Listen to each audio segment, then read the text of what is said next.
Good afternoon, everyone, and thank you for being here. Today is Tuesday, July 13th, 2021. It is 2 p.m. This is the City of Homestead City Council Budget Workshop, and I will call this meeting to order. The city will hold a hybrid council workshop. The public may participate in person at City Hall or virtually utilizing video conference via WebEx events or the toll-free conference call number. Please go to cityofhomestead.com/calendar for specific details and instructions on participation utilizing video and telephonic conferencing. The meeting can also be viewed live on the City Access channel or city website at cityofhomestead.com. Public comments can be made in person at the meeting or emailed to publiccomments@cityofhomestead.com. Written public comments are limited to 300 words per comment.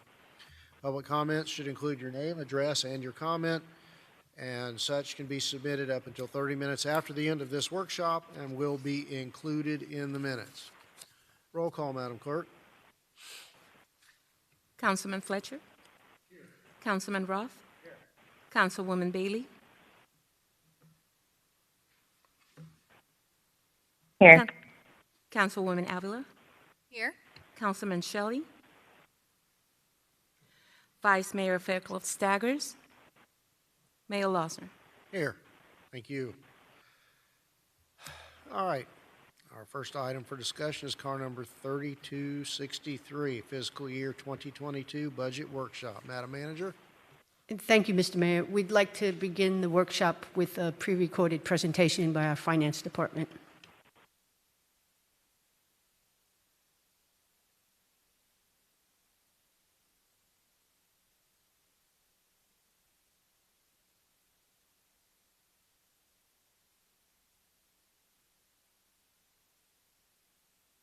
Good afternoon, Mayor and Council.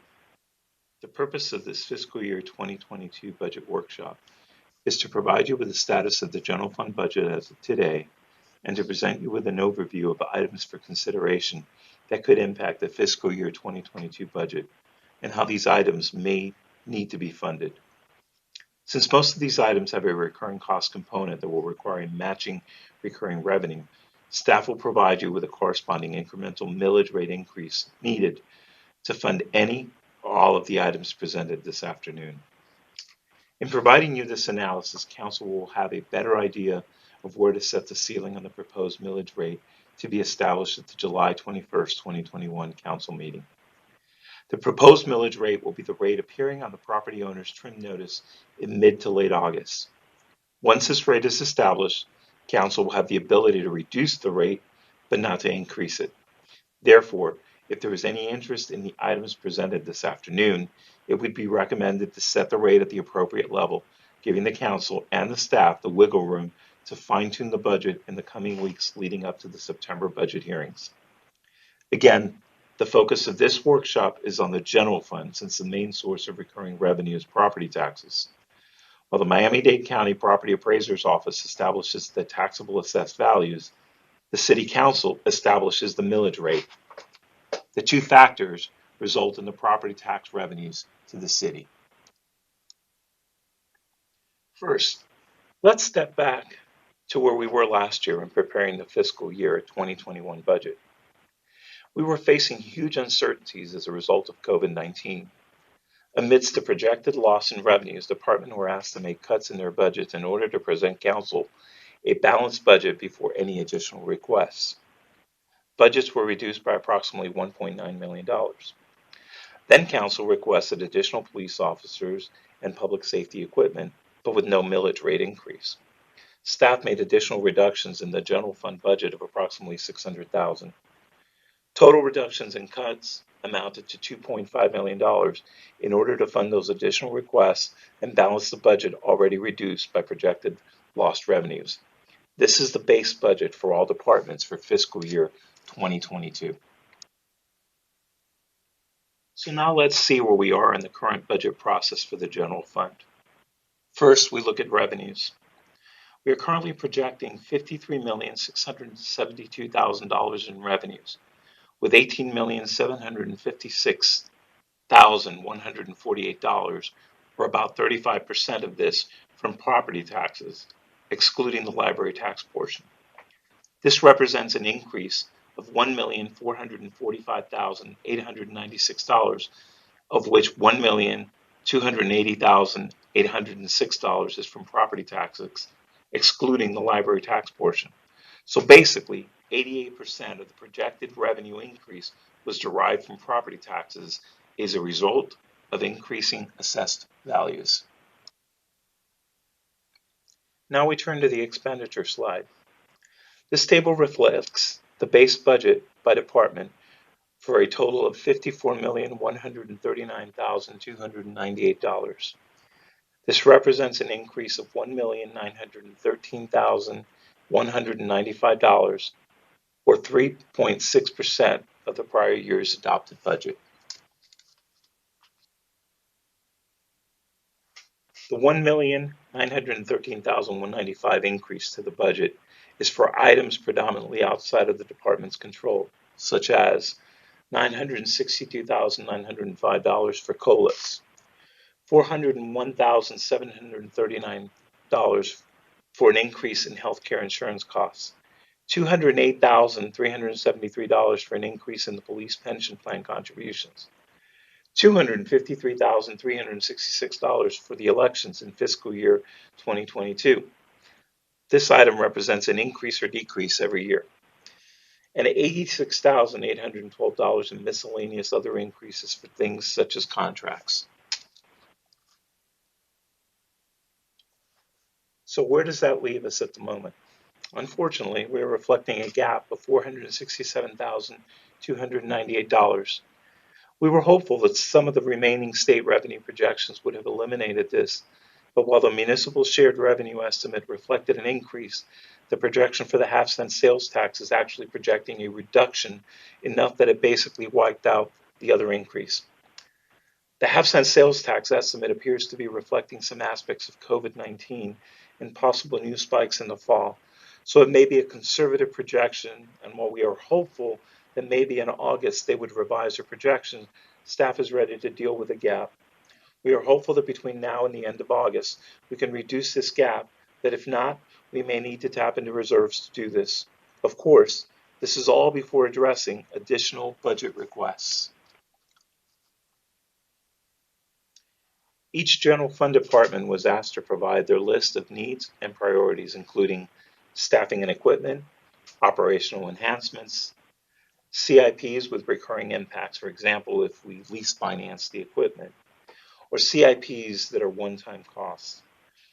On the following slides, we will briefly present the requests by each department. Development Services Building. Staffing requests include 3 full-time staff, a building services coordinator, a permit clerk, and an administrative assistant. The first 2 would be partially funded by reductions in the existing contract that currently funds 2 positions. Capital items include 8 rugged laptops and 1 vehicle, all of which can be lease financed to spread the cost over several years. Development Services Planning.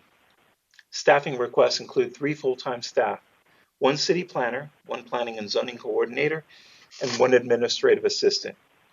Capital needs include 1 rugged laptop to be leased over several years, and a planning software that may be leased financed over 3 years. An additional request for operations enhancements is for a code rewrite. Although we only have a very rough estimate as to what it would entail, the project would be expected to be funded over 3 years. Parks and Recreation. Staffing requests include 3 positions and include a required vehicle for each. The positions include 1 building maintenance worker, 1 QRT laborer, and 1 park and field specialist. Capital items include a scissor lift for the Seminole Theater that could be lease financed, and 1 other CIP that would require one-time funding. Parks is also requesting operational enhancements in the form of a new community enhancement division that would require staffing and equipment for a parks maintenance specialist and 5 part-time parks maintenance assistants. Another request is for an increase in the park's existing supplies and repairs budget. And finally, a request to increase the landscaping contract to include increased landscaping frequencies. General Services Procurement. Staffing requests include 2 full-time positions, 1 buyer and the conversion of 1 existing contract position to full-time. The latter would be partially funded through the reductions from the contracted position. Capital needs include a replacement vehicle, which could be lease financed, and 6 other CIPs that are one-time costs, with some that may be shared with other funds. General Services, ITS. Staffing requests include 3 full-time positions, 1 cybersecurity administrator, 1 PC coordinator, and an ITS assistant. The latter 2 would be conversions of existing contract positions to full-time positions, partially funded by the reduction in the contracted positions. Capital needs include 2 CIPs that can be lease financed and 1 project that would require one-time funding. Police Department. Staffing requests include 10 full-time positions and related vehicles. The positions include 5 police officers, 1 administrative assistant, 2 code enforcement officers, and 2 community service aides. A community service aide would be someone dispatched or to assist on non-emergency matters. Capital needs include 2 IT-related CIPs that could be lease financed, 10 CIPs for the replacements of several vehicles, and 1 CIP that would require one-time funding. Other department requests. The city clerk is requesting to replace the existing projector in the council chambers. This item could be lease financed. Finance is requesting for the implementation of an automated time collection system. The capital component would be a one-time cost and may be shared with other funds. The operating component would be a recurring cost. You have been briefed on the department's additional requests. On the next slides, you will see what the gross costs of these items are, and then you will see adjustments made to these costs to determine what the estimated recurring costs would be that needs the matching recurring revenue. The adjustments reflect cost deferrals or spreading the cost over several years. Examples of this are lease financing or the code rewrite project. Reductions for one-time cost projects where we can't lease finance. These may need funding from reserves or cost sharing with other funds where possible. And finally, for some full-time staffing positions, they are being funded by reductions in staffing at contract levels. The idea is to show what the total costs of the additional requests are and how we can arrive at the recurring costs that would need an incremental millage rate increase to generate the recurring revenues needed to fund these additional requests. Total gross cost of all requests is $8,835,561. After adjustments, as discussed in the earlier slide, the annual recurring costs amount to $4,381,422 for all of the general fund department requests. The requests have been divided into several packaged requests. In this slide, you can see the incremental millage rate for each of the package requests. From this table, Council can determine what requests they would like to move forward for further consideration in the budget process, or those they would not, and the proposed millage rate could be developed from there. In this slide, one can see what impact each request would have on a taxpayer depending on 4 different taxable property values. For example, using the first request from the building department, the recurring cost for this request is $95,303. The incremental millage rate increase to fund this recurring cost would be 0.0301 mils, or about 3 cents for every $1,000 of taxable property value. This would mean the following for different taxpayers in the 4 examples shown above. $3.01 annual impact to a taxpayer with a $100,000 taxable property value. $6.03 annual impact for one whose taxable property value is $200,000. Now, per Miami-Dade County tax roll reports, the average taxable value for a homesteaded property in Homestead is $104,056, while the average non-homestead taxable value is $124,737. In these cases, The impact to them would be $3.14 and $3.76 respectively. Conversely, if you were to assume everything requested was to move forward at this time, the slide above reflects the annual impact of those same property owners. So if council was interested in seeing all these move forward, and there was an appetite for a millage rate increase of 1.3859 mils, then at this time, the proposed millage rate to be considered at the July 21st, 21 council meeting would be 7.5914 mils. This is much different than last year, where due to the COVID-19 uncertainties, the proposed millage rate was set at 10 mils. Here you have, with some certainty, what tax revenues would be needed to fund the additional requests presented by the general fund departments. We would like to point out that the slide above reflects $533,087 in adjustments made to the request to arrive at the recurring costs needing recurring revenues. The costs above reflect one-time costs for projects that can't be lease financed, and thus, if we were to move them forward, these one-time costs may need to be funded from general fund balance reserves. Next steps.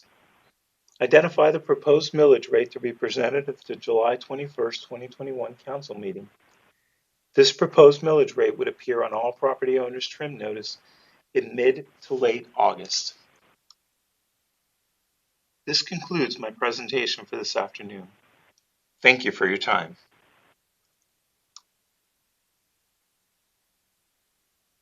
Madam Manager?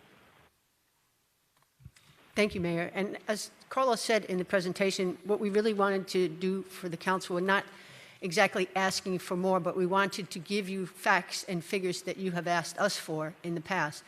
And for example, if the council decided that you wanted a concentration on just parks or just police, then we would have some pretty good numbers to show what that may mean.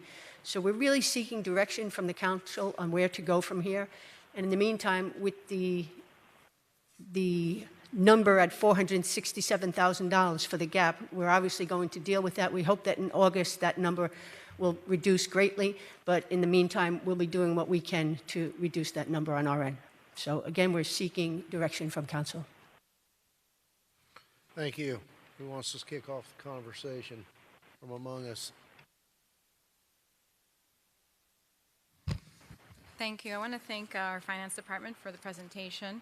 I think everything that I've requested I've seen in this presentation, so nothing that I want to add in forms of a request. I'm kind of leaning towards recommending we set the cap at this presentation and trim things as we go forward. Thank you. Councilman Fletcher? Yeah, thank you, Mr. Mayor. I do have a couple of quick questions that are going to be kind of cross-cutting through different departments.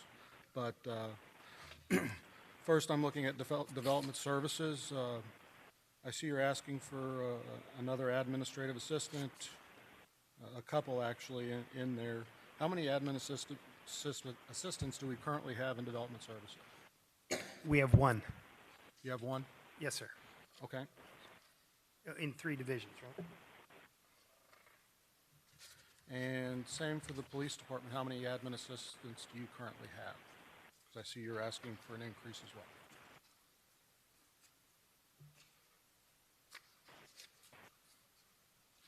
It can be a close number. It doesn't have to be exact. 7? Okay. So I would be leaning towards, authorizing those in the future. However, I'd like to make sure that we're not, tying our hands to ensure that if we can do more with less, and do some efficiencies, that we're able to incorporate those activities into our current roles and responsibilities. A couple of quick other questions. And this is more relating to when we receive grants from the state or federal levels, do they offset any of our current costs, or are they all extra expenses that we incur after we get the grants? Usually when you get grants and we set up a separate budget for those, it's usually for additional costs. Most grants will not be awarded to a city to supplant existing costs. It's usually to supplement. So it's always expected it's going to be for something that you're going to do more than what you're currently doing. Okay, because I remember we have received, you know, $20-30 million in grants already this year. I'd like to continue to get those updates. We got it one time, but I know we've received some others, if we could get that data. I know we also talked in the American Rescue Act possibly offsetting some of the cost of the code rewrite. Yes, Councilman, and just to remind the council, the end of the question and answer period is July 16th. We expect after that we'll have answers to some questions we have asked specifically. Could the money be used for something like that? At which time we'll schedule another workshop and come back to you with that information. We're just not sure at this point how specifically we're going to be able to use some of that money, but we absolutely hope that we could use it for some of these big ticket items. Which would offset our overall millage rate towards the It end. would definitely offset the development services numbers that you see, yes. Okay, thank you. I noticed we did want to do an increase with the Brightview contract annually. What are we currently spending with them? Rough number.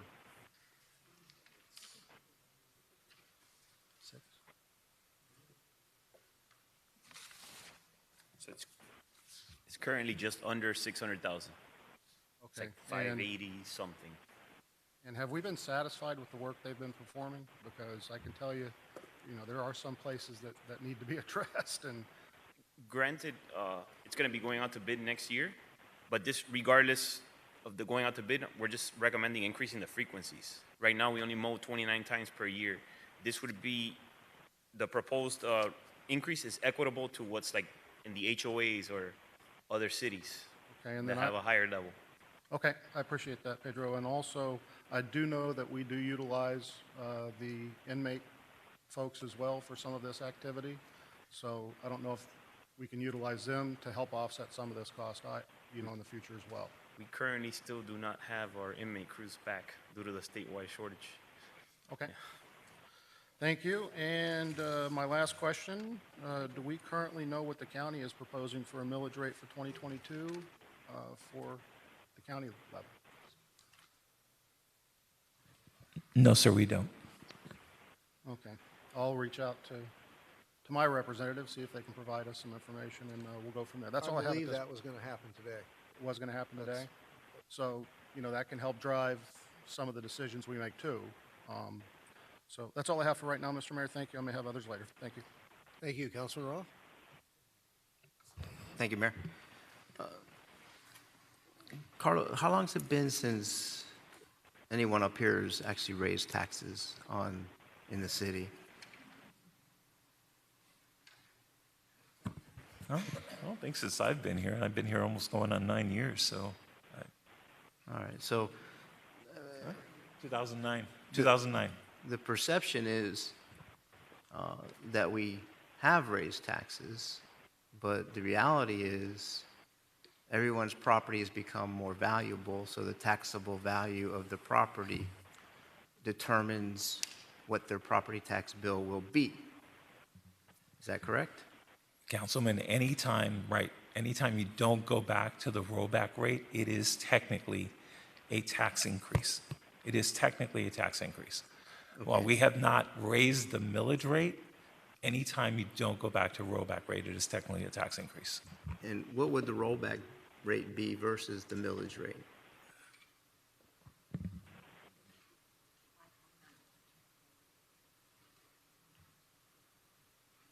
It's like 5.9024. And remember, our current millage rate now includes the component of the library tax.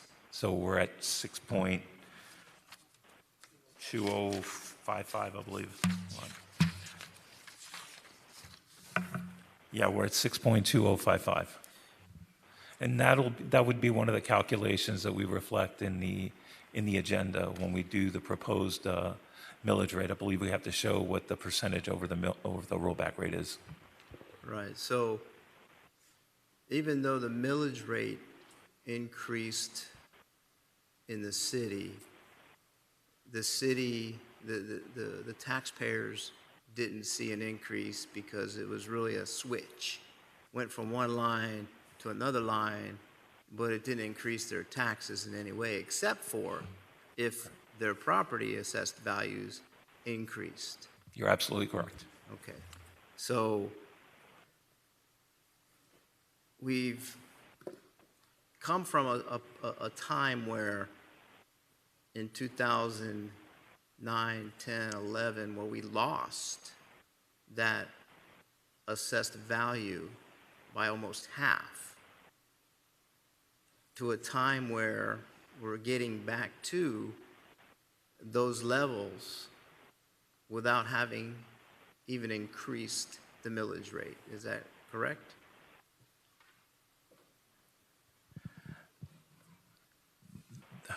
I mean, the property values have gone up. I think they're still somewhat lower than back in 2008. I think what you may be referring to is the total budget, and I don't remember what it was in 2008. I know that for quite a few years, one of the slides in our presentation for the budget was how we were doing more with less, because while everything had increased, our budget in the general fund had not really gone up that much. And then the only other thing that can affect the property tax revenues to the city, aside from the homes that were in place then, is new homes coming online. So we can do an exercise to see the number of new dwellings that are built or being built from the previous 3 or 4 years to today, and assess that not only did the assessed value of the homes that were previously here increase, but the number of taxable properties to the city has increased as well. So I don't know what that number is, if it's 500, if it's 1,000, if it's 1,500 new units. But I would be curious to see how that's affected the continuation of the property tax revenues increasing without us having increased the millage rate. Now, with that said, and I'll finish my thought and then I'll listen to what you have to say. The population has increased dramatically over the last 15 years, and public safety is a huge concern of mine, where the number of law enforcement officers that we have today, in my humbling opinion, is below where it needs to be. I like the fact that we added 5 last year. We're proposing 5 more this year. I would like to see more than that this year. It doesn't make, I don't know if it makes any sense to go for 10. I don't know what the manpower situation is like that out there. I don't know with people wanting to work and things like that, if there's been an attrition in the police department either. But to me, the main focus, I think, during this budget workshop is how do we trim some fat, how do we add to our public safety, and how do we add to the aesthetics of the city. I think the budget for taking care of the grass, the trees, the sidewalks, all these different things in the city, litter pickup, trash pickup, repair and maintenance of whatever needs to be repaired and taken care of, has kind of gone away. I know over the last several weeks, I've been battling with overgrowth in areas that maybe are a concern, maybe not our concern. But when it comes to public safety, we need to have the resources to protect not only people from crime, but from accidents and slip and falls.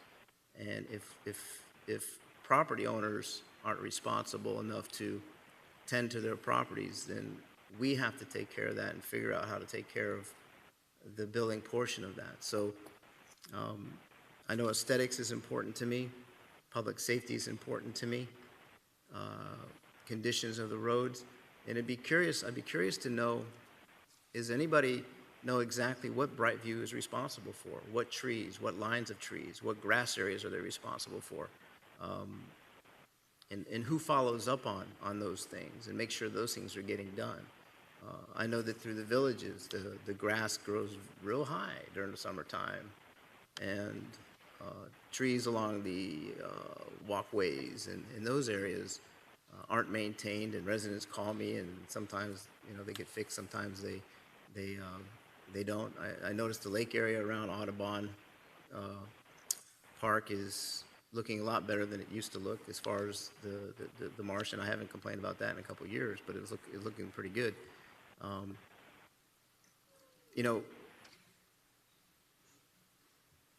Everyone does a great job for this city, and everybody deserves help and manpower and all these things.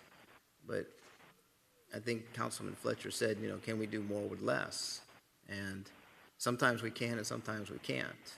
And sometimes we have to make hard decisions up here to give you all the resources you need to do the jobs that we expect you to do and the citizens of the city expect you to do. And I think that we're at a point where we haven't raised the rates in 10 years or so, a decade. And we might be at that point. In order to continue to make the city of Homestead one of the better cities in the county, if not the state, and we have to act that way too. And if citizens believe in what you all do out there every day, the police department, Park and Rec, the management staff, then they'll understand that if we ask for an extra $100 a year, $150 a year, it may be worth it. But we, on this side, you guys, have to show them exactly what they're getting when they pay for that. And that goes all the way to solid waste and trash pickups and routines when it comes to bulk pickup. And when I call and say, how come the trash didn't get picked up today? Well, the trucks broke down. Well, that's kind of our fault. If we're allowing these things to happen, and we're allowing equipment to fail because we're not giving you the money that you need to maintain this equipment, then we're failing the residents as well. So thank you for the time, Mayor. I don't know if any of that made any sense to anybody, but it's heartfelt that we want what's best for the city. We want to give our staff and our team and our people the best that they can get from us as far as, the ability to take care of the citizens in the city. And I don't think it is painful. Yeah, it hurts a little bit, but if we have to raise the millage somewhat to get the caliber of service I think that our citizens deserve, collectively we pay for it all.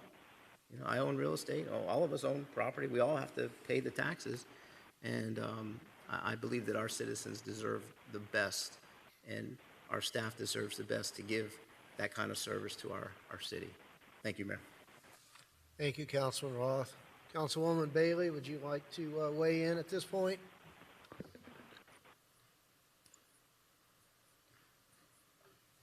She was on, right?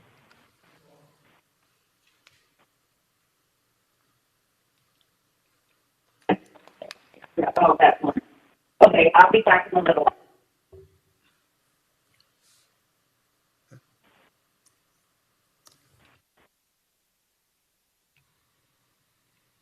She's still there?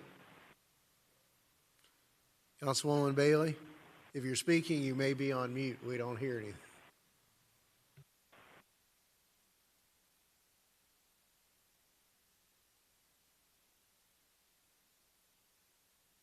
Well, let me chime in, and maybe one of you all can text her and let her know that we can't hear her, and see if she wants to chime in. Councilman Fletcher jumped out there and used the word before I got the opportunity to use the word, and that's efficiencies, and it shouldn't come as any surprise to anyone here that until you demonstrate to me that we are being as efficient as we can with what we have, I'm not going to be supportive of raising the millage rate, I want to make note that the numbers that we have now indicate that the property tax values, taxable values, are estimated to increase at over 7%. So if our millage rate increased, or it's just stayed the same, that is in fact a 7% increase to all of our property owners. And I do understand that our other revenues are impacted by other agencies and governmental entities outside of our control and still impacted by COVID. But I will tell you, one of the items that jumped out at me was, and I don't think any of us disagree, that we need to have major increase in the caliber of the appearance of our community, and much of that is with respect to the landscape maintenance of our rights-of-way, public areas. But I thought back to when we put out a bid several months ago for basic mowing on vacant lots, and Brightview came in at, and this is not an exaggeration, 10 times the amount of the winning bidder. Yet no one seems to bat an eye and say, maybe we need to create a subcontract to go out to do these extra cuts or these other items that need to be done. I don't know, a lot of staff doesn't live in the city limits. We do. We're footing that bill. And it's those basic kinds of issues that I see that tell me that perhaps we're not being as mindful of creating efficiencies as we should be. Another issue, and Councilman Fletcher touched on it briefly, is the inmate work crews. We talk about in a proposed budget hiring more folks to do parks maintenance. And my question is this something that can be accomplished by adding inmate work crews that literally cost pennies? Let them pick up more trash. Maybe let them do some tree trimming. Some of them have probably been on landscaping crews. If we're permitted to have them run equipment, let's do that. I'm sure that many of them would be happy to be out and be doing that rather than sitting in the detention facility. So those are the kind of efficiencies I'm talking about and I hate to use the expression think outside the box, but before I have to go out and face folks and tell them we have to raise your tax rate, your tax bill above and beyond the increase that it's already going to have, I've got to be able to look folks in the eye and say, we've done all we can do, and we're operating a very lean and efficient operation. Manager knows that I feel as though that we're top heavy in bureaucracy, particularly on the third floor in City Hall and over at the police department, that we've got to have some efficiencies there. We just seem to have a lot of well-paid folks on the payroll, and certainly in some of our labor negotiations, we all learned that our city, on the beginning side of one's career, is very generous, and we're going to have to address that. Benefits and yeah, it's not just the salary; it's the benefits that go along with it. And I would think coming out of the pandemic, this is a good time to figure out who was really essential. Who performs? Who do we really need? Salaries are a killer. So before we get there, I need to be satisfied in my mind and in my heart that we've done all we can do to become more efficient with the monies we have. I know the pandemic put a little kink in it, but I've pointed out in the past publicly that the Seminole Theater gets a subsidy of between $450,000 and $500,000 a year. And yes, that's a community amenity. But at some point, those entities are going to have to be weaned, and they're going to have to start carrying more of their own weight. And I don't see that in this budget, and that's what I'm going to be looking for. Last year we authorized, and I guess the overall is correct, 4 new officers on the street. We authorized more than that because we needed a couple more in the building to operate or to administer the body cam system. Are those officers on the street, or is there carryover salary from this budget year to next budget year because they've not all been deployed? And one of the things that struck me in looking at the current comprehensive annual financial reports were that despite our ever-increasing population, arrests are going down significantly, as are calls for service.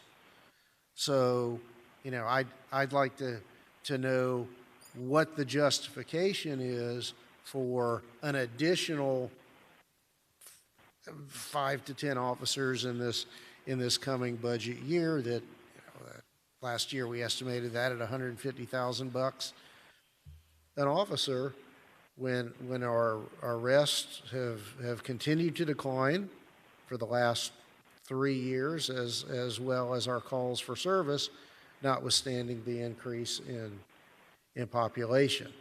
So, those are things I'm going to need to know. I don't think it's just enough to say that because our population is at this, we need to have X number of officers on the street. I understand that is one factor, but that is the most expensive and again, don't get me wrong, one of the most important components of our duties here. But we've got to be, we've got a really thin tightrope to walk here and a hard balance to strike. So, I'm going to need to, again, to drive it home that you can assure me that we don't have too many people wandering around the building making too much money. So did we reach Councilwoman Bailey? We did. She said there's something wrong with her mic. Danielle, would she be able to call in by phone? Yeah, I'm going to suggest that. I think she can hear us, but obviously we can't hear her. I'll suggest she call by phone.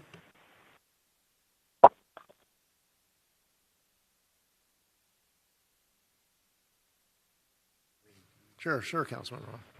Thank you. Just a couple follow-ups. When you had mentioned the inmates that do, what, Kate, how much, we just talked about this recently in a meeting, that we were getting them back, and how much did they cost us? Well, and I'll let Pedro provide you with the details. If I'm not mistaken, I think there's 5 crews, one of which we don't have to pay for. But, for example, this evening we have an item on, I think it's $57,000 for another crew. The problem right now with the inmate crews is that they're just not available. So when we bring the item tonight for another crew, it looks like we're getting another crew, but if there's no inmates, we have no workers, and we don't pay them anything. But the mayor is absolutely right. It's very inexpensive as opposed to more and more staff. It's just very limited resources right now. Because I've seen them out there working recently. Yeah, we have one crew. One crew that's working now. So we used to have 5 different crews that Yes. would work every day in the city? Yep. And a crew is how many people? 3 to 5. 3 to 5, and I think it was interesting because we really noticed it even out here at City Hall when the area wasn't being power washed, and it was obviously due to COVID, but for whatever reason now there's still a great lack. Right, so basically when COVID hit, you took between 12 and 18 people that were out there every day, basically for nothing, doing what we're asking to be done, which is the litter pickup, the additional lawn maintenance, the cutting down the overgrowth that the Brightview either misses or doesn't know they're supposed to cut. So that's a big ask. I mean, that's a big ask to fill when you lose that type of manpower. So yeah, I mean, if they're not available, do we know when they're going to be back available for us?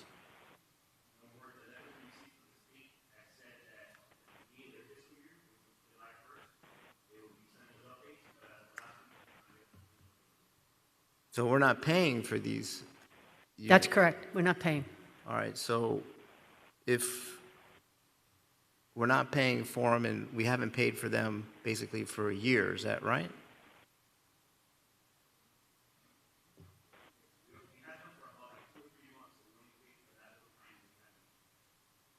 So,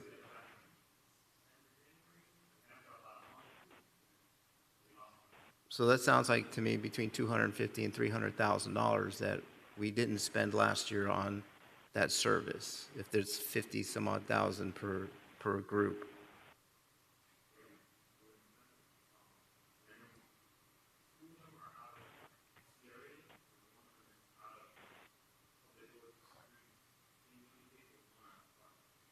We don't pay for all of them. So it's just other people paying for the same services. One out of the general fund. All right, so that means the CRA has a little extra money, and Public Works has a little extra money, and Park and Rec has a little extra money for that. So, I mean, that's interesting to think about. If we can't get a commitment for the next year from the state for inmates, then we need to figure out putting that into our budget so that this stuff doesn't get overlooked. Because if they were making up that big of a difference, now I'm not saying it was any cleaner then than it was today, but obviously you take 15 or 16 or 18 people off of daily litter pickup, pressure washing, aesthetic type things that we're looking for, that makes a big difference. So there may be something to think about while we go forward. And then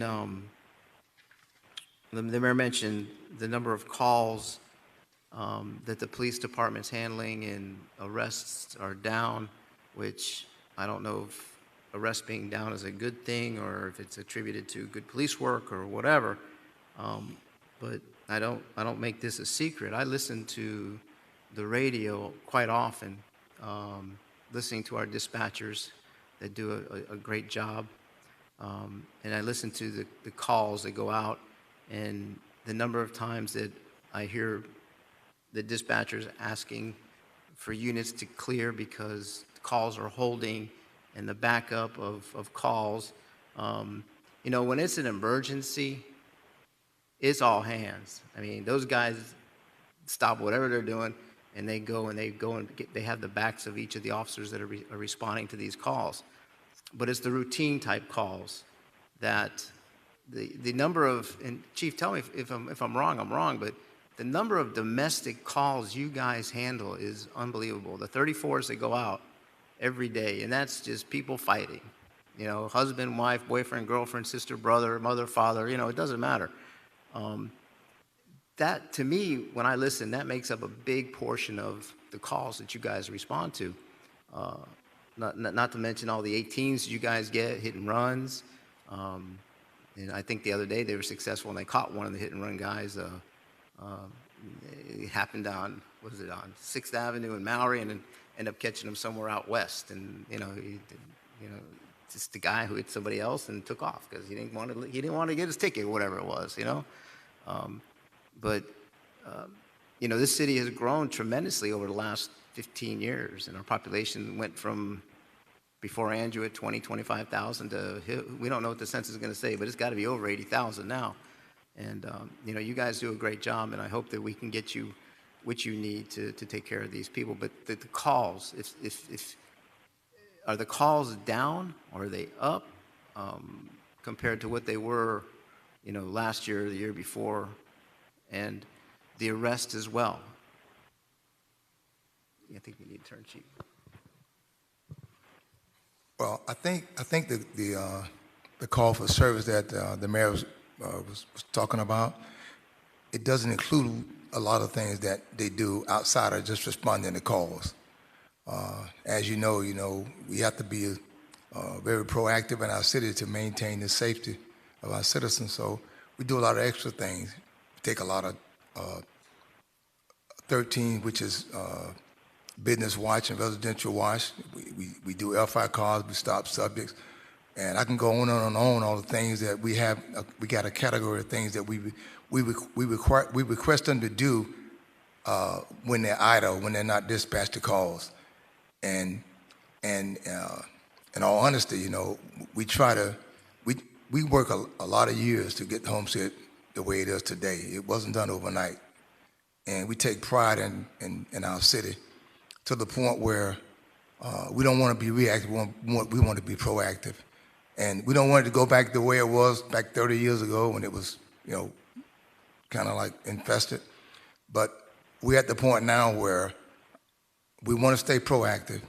And we got people now that don't want to bring crime in the city of Homestead, as far as drugs and gangs and et cetera.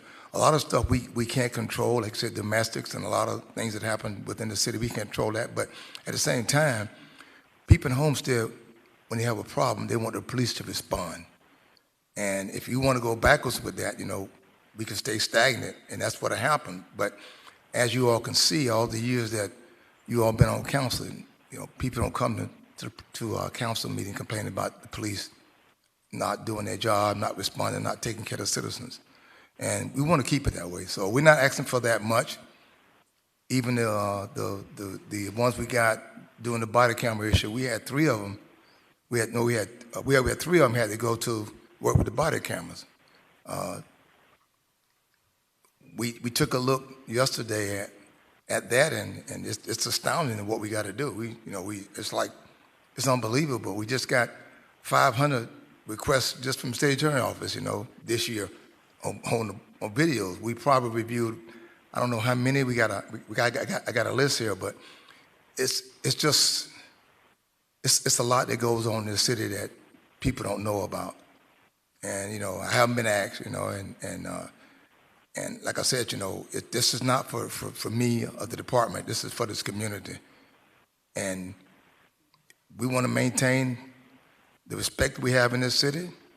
We don't want to discuss anybody, but we kind of like in the middle of a lot of things that's going on outside of Homestead, the south and the north. And we're only concerned about what goes on in Homestead, and we have to. And if we want to maintain this, we're going to have to just kind of grow with the growth, and make sure that that we take care of business when things occur. And like I said, we don't want to go backward. We want to go forward. We're not asking for that much, and we're asking for this for the community, not for me, not for the police officers. We need to just maintain what we've done over the years to keep our city safe. And when I go to a lot of places outside of Homestead, that's what I hear from the people. That Homestead is a safe place to come. And the criminals even tell us when they come in down south, they go around the turnpike. When they want to do some criminal activity, they don't come through Homestead because they know that Homestead is going to take care of business, and we don't allow certain things here. We don't have gangs in Homestead. You want to know why? We're proactive. We deal with things like that. It's a lot of things that I can sit here and talk about for hours that we do, and that's the reason why we have this. The city is so secure right now because of what we do, and it's not about me and the police officers. It's about this community and what they deserve. Thank you, Can I Chief. ask you a question? Thank you. Yeah, and you talked about the 13s as well, and there's other activities that these guys do, not the everyday street guys, that are out there patrolling the streets.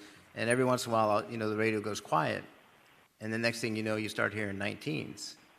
And 19s are those people that are running red lights, that may be speeding, that may have illegal tags, that may not have lights on their cars, things like that. So they don't rest. If they don't have a call, they're doing the other types of things. So, and not to mention all the detectives and all the gang-related stuff that we don't even hear about. It just goes on out there. So I appreciate that, Chief, and hopefully we'll be able to get you what you guys need to continue to do the good work that you guys are doing. Thank you, Mayor.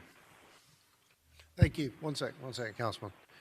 And on the note of some of the comments that were made, it would be interesting to me if we could compile, if the information is available,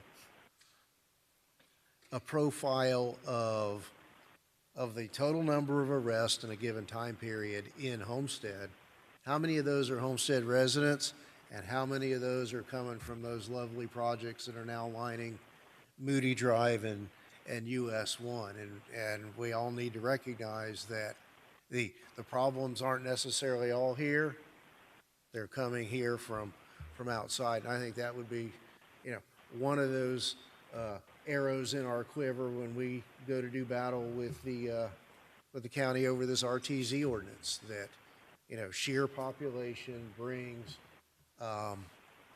very expensive public safety issues with it. Councilwoman. I really appreciate listening to the success that our police department has had with bringing our city to the safe place that we are right now, where I feel proud and secure to raise my 3 children. So I commend you and all of our police officers for the great job you're doing. I think it's very important that we are proactive. I would like to, over the next couple of weeks, talk about the way that we put our details out and our roving officers out, and see how we can maybe come up, hopefully, with some type of dedicated route for our District 5 on the east side. I feel that the amount of taxes that our District 5 homeowners pay is quite hefty, and thankfully, because we also pay for high off-duty, you know, we have very low crime rate. But I'd like to see how we can have at least one of the officers out of the new 10 that we'll have over these last 2 years, if we do pass the 5 coming up, to be dedicated to District 5. At least let's get the conversation going, because as far as I've been on council and listening prior to, I've never heard that conversation come up, but it is something that our residents are looking for and asking for. Also talking about proactiveness, recently with a project that we completed at the parks at JD Red, you've heard me talk about it in the past, where we fixed the grass project and the flooding situation. That is a situation that could have been avoided with some proactive measures. And being directly involved with that project, we could not rely on the inmate crews because of COVID. They're just not available. So I'm not in favor of planning a budget around an unreliable process. So we have to make sure that we include in this budget, we have to try to trim the fat as much as possible, but we have to fix our parks. We have to strengthen our police department. We have to rewrite our policy and see where we can get the money to do it, through the American Rescue Plan, through grants, through trimming as much as we can in other areas, but we've got to do it. Also, I wanted to get a clarification with regards to the parks. The new beautification division, does that include any of the projects that we wanted to do at the sports complex? It's meant to be for the whole city. So is there anywhere in this presentation, the discussions that we've had about the sports complex and the soccer fields, the 4 regulation-sized fields that we wanted to do? Well, we're still seeking grants for the sports complex and ultimately want to have that, but we don't have funding in place for all of those improvements right now. Do we have a number on what it would look like if we wanted to at least start funding a reserve account for that project, whether it's a 3-year, long-term type project? We will have, and I think we'll have a number this week, because we were initially starting a phase where we had a couple of soccer fields and then 1 soccer field with a track around it. And we should have numbers later this week on what that might cost for the overall project. And as you say, if we did it over a course of years, that we're thinking that would be the best first step. Absolutely. I like hearing that. And I think that with hearing the discussion about the domestic calls, all of that is directly related to mental health and the health in general of our community and the mindset of our families. We need to get them outside. Since the renovation project at JD Red, the amount of children that are playing in the softball teams has tripled. Pedro can confirm that. And it's just beautiful to see families outside watching their children play and not at home having domestic disputes multiple times a week. And that is only going to continue to improve our community and make it more and more successful and be a wonderful place for all of us to live. So I want to congratulate our police department, our Parks and Recs department for bringing us to this point, our city staff. We've gotten out of COVID as far as I'm concerned. We need to get through this budget year and look towards a bright future, and we need to set up the playing field for that, literally. Thank you. Thank you. Were we able to get Councilwoman Bailey online? If Councilwoman Bailey, can you hear us? Apparently not, but she did text me some comments, which I'll read. Hang on, I keep skipping Councilman Fletcher, and I want to go back to him. Thank you, Mr. Mayor. I appreciate it. I just want to kind of echo my colleagues' thoughts in regards to call to service for the police department. As you know, I was a reserve officer for 15 years with the city of Homestead, and I've seen it firsthand. You know, the job that they do is a yeoman's job out there, you know, going from call to call to call. And that's the, I kind of akin this to a leaky water faucet. If you don't do the preventative maintenance to fix that faucet, at some point it's going to burst. And then you have to come back and spend a lot of money to try and fix that broken faucet. So getting back to the proactivity versus reactivity concept, we need to get more into the community policing aspect. You know, our citizens, you know, back 10, 15 years ago, police officers would be driving through the neighborhoods, they'd stop and they'd chat with them, you know, and sometimes they could spend 30 minutes there and find out things that are going on in the community. And with our current calls of service, we just cannot support that. So we need to continue to try and increase those number of officers so we can get back to that proactive response type of activities for the city. The job that the police department's doing is a testament to their hard work. Florida City, you know, in the last couple of years has been rated one of the highest crime places in South Florida, actually in the nation. And they don't come north of Maury Drive because they know we're there. We support Florida City on a lot of calls. So we need to make sure that we're giving the men and women out there that are out there putting their lives on the line for us the equipment and the personnel to do the job safely. That goes along with our other departments as well, don't get me wrong. So, but from the get-go, I've always said I was going to talk about public safety and making sure that's a priority for us, and I can guarantee you that the folks in just about every neighborhood are going to support that long-term. The last thing I would like to add again, Councilwoman Avila brought up the future of the sports complex and those activities. I do just want to reiterate that there is $250,000 in a private funding account to help the city start that project. That's coming from Patrick Gleber and Boomer Gonzalez out at Keysgate through some negotiations they made with some of the developers, and they have that money sitting aside, ready to support this project alone. So that's 1% of this project, I believe. But it's a start, so just 1% is more than we have now. So just something to keep in mind that funding is out there for us, and it is specifically earmarked for that project. So that's all I have. Thank you, Mr. Mayor. Thank you, and let's not make any mistake. I fully support all of our men and women in every department who go out into the streets every day and serve the public and help us build a community. But it's our burden to strike the appropriate balance. And we want to equip you, we want to keep you safe, we want to allow you to earn a good living and work under good circumstances, but we have a fiduciary duty as well to our taxpayers. And I hope that we can strike that balance. But, you know, going back to something, I just want to be clear. I'm not making this stuff up, as they say. This is a page pulled from the current CAFRA. In 2018, our PD reported 36,374 calls for service. In 2020, it was 31,897. Okay, so that's about 4,500 fewer. Now, I don't know what that's attributed to. I don't know if it's in a changed methodology of reporting or, you know, tell me, are we in that bad a shape that people have given up calling? I don't know. But my point is we can't justify the additional expenditure based on population alone. And some of those other bases have been articulated here today. Community policing, other activities, you know, beyond calls for service, but I will not buy into the fact that sheer population alone justifies a $2 million bump in in the budget for new police officers in 1 year.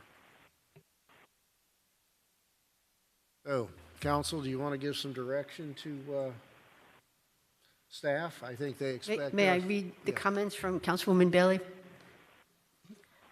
Councilwoman Bailey texted the following.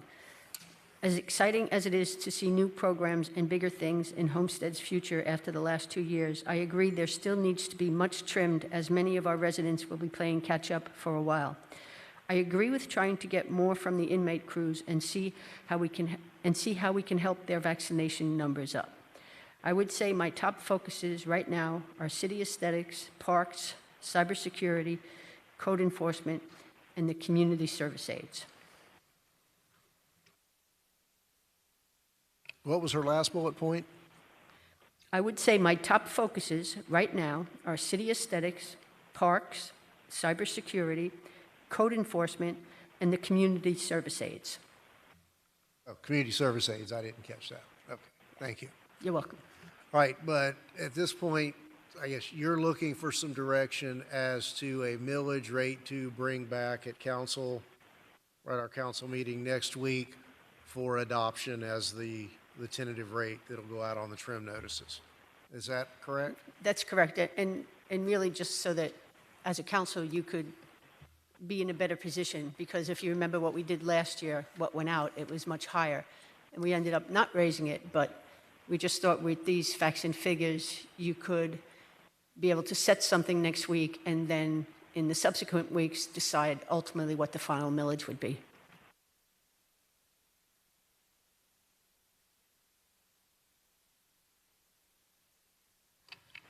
And to clarify then, the whole enchilada would be 7.5914? That's correct. If I may, Councilman Roth? yeah, I'll, if I have to make a motion to set this preliminary number at 7.75 and work our way back down. If you remember last year, we set it at 10 and we came back all the way down. So it's just a number to start with. And I think as the finance director explained, if we set it too low, we can't go up, but if we set it high, we can always take it all the way back down. So that gives us a little bit of room, but my final word would be that we squeeze as much as we can, we get as much as we can, and let's try not to get to the 7.59 part, but still give everybody what they're asking for some way, somehow. And if I may remind the council that after last year, when we made all the cuts, we cut $2.5 million from the general fund budget. So that was a lot of trimming, and that's... Right, but we have increased dollars amount. I'm not asking you to cut as much, but with this presentation, and I know that there's some questions on about $450,000 worth of stuff. We didn't spend as much money last year in the maintenance with the other programs. We added the body cameras, we added the police officers. We found that money somehow, some way. I'm kind of with the mayor a little bit on this, is that, still looking to see the efficiencies that can be created with the budget that we have. It's gone up to, what was it, $53,672,000, which is an increase of $1.45 million. And I don't know if that number is short the $400,000 that was short from the half-penny tax or not. But if it's not including that number, we could realize over $2 million in increases too. So you may have cut $2 million out of the budget last year to help us, but you gained $2 million this year, so to speak. So to me, that's a $4 million difference. So maybe my math is wrong, and we were talking about this earlier. Sometimes I just don't see it the way you all see it.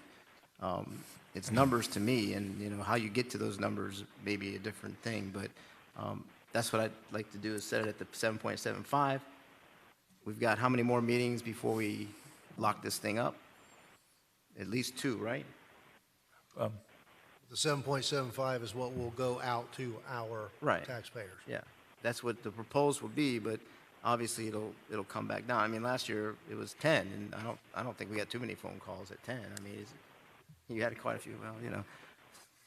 But the reality is we're going to work as hard as we can collectively to get you guys, as I started off this whole conversation with earlier today, the best we can get you so you can do the best job for the citizens of the city. So with that, I'll rest, and that's my motion to move it 7.75. 7.75, that's the motion. Councilwoman Avion? We still have until July 21st before we present the proposed millage rate. So this will come up for discussion again on July 21st, correct? This is what's proposed to be brought before us for adoption at the July 21st council meeting. We have to set the preliminary rate on that day. The cap, okay. Right, okay, and I'm fine with that because I know we have some additional questions being answered after the 16th, and so who knows how that will drive the numbers up or down. I mean, we may be planning on using some of that money that they tell us we can't use it that way, and we'll have to be shuffling things around again. So I second the motion. All right, so we have a motion and a second to forward a preliminary rate to our July 21st council meeting at 7.75. Councilman Fletcher, anything to add? Carlos. If I may, I wanted to address the comment, Councilman Roth, when you were saying about the increase. The current increase in the budget, what we presented as the base budget, is an increase over last year's adopted budget, which is about 1.9 million. It's been accounted for. We presented it in one of your slides. It's things that are out of basically department's control, like health insurance, police pension, and the COLAs. So, and I hear what you're saying. There may be some savings out of the 21 budget. We won't know that until closer to the end of the year. You know, we've got different projections from different departments as to what their spending will be through the end of the year. So there may be some savings, and I understand that would go into fund balance, and if we needed to use that, we can justify saying savings from 21 would help to be used to offset anything in 22. Thank you. Councilman? All right, we can't reach Councilwoman Bailey. Are we going She to? voted by text, Mayor. If that's allowed, Matt, she voted yes. Well, we're going to vote to move it forward. We do have a quorum, right? Is that proper procedure, Mr. Pearl? It's fine. Also, remember, we're really just giving them direction. You're not taking final action here. So this is really more of a consensus at this point to move forward, and you'll be actually setting the tentative millage next week. So, Okay, so I don't hear that anyone other than myself objects to moving that rate forward. Anything else, Madam? No, thank you, Mayor. Well, thank you all. If there's nothing further, we'll adjourn the workshop.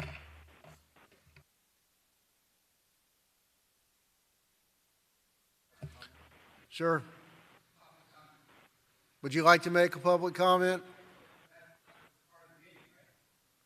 Do we have that on the, is that part of it? Sure. Well, we'll provide that leeway for a moment. Come on forward, Mr. Powell. Yeah.